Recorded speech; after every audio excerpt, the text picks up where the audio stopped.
ఎన్నికలు జరుగుతున్న వేళ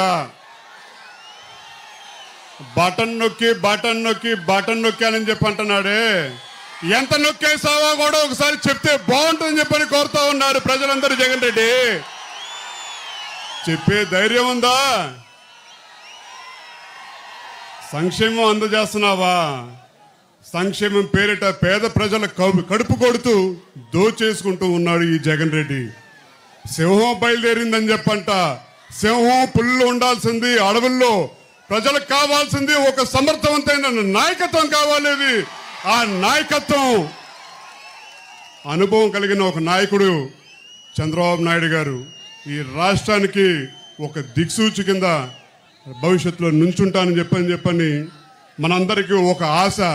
ఇవాళ జనసేన గురించి ఇన్ని సీట్లే తీసుకున్నారు, తగ్గించి తీసుకున్నారని చెప్పని మాట్లాడుతూ ఉన్నారు. వాళ్ళందరికీ ఒకటే సవాల్, పులివెందుల పిఠాపురం అని చెప్పని కూడా చెప్తా ఉన్నాం. ఒక అనుభవం, తెలుగుదేశం కార్యకర్తలు జన సైనికులు కలిసి పోరాడితే తప్పకుండా ఇది కూటమి విజయం కాదు, ప్రజా విజయం కింద సాధిస్తారని చెప్పని కూడా ప్రతి ఒక్కరికి నమ్మకం ఉంది. కాబట్టి ఇవాళ ఈ ప్రాంతంలో ప్రభాకర్ని అలాగే మహేష్ యాదవ్ని మనందరం గెలిపించుకునే బాధ్యత మనందరం తీసుకుందామని చెప్పుకుని కూడా కోరుకుంటూ, భవిష్యత్తులో మనందరి భవిష్యత్తు వాళ్ళ చేతిలో పెడతాం. ఈ 2 వారాల పాటు మనందరం కలిసికట్టుగా పోరాడదాం. కులాభిమానం, ప్రాంతాభిమానం, మతాభిమానం అని చెప్పంటున్నారు.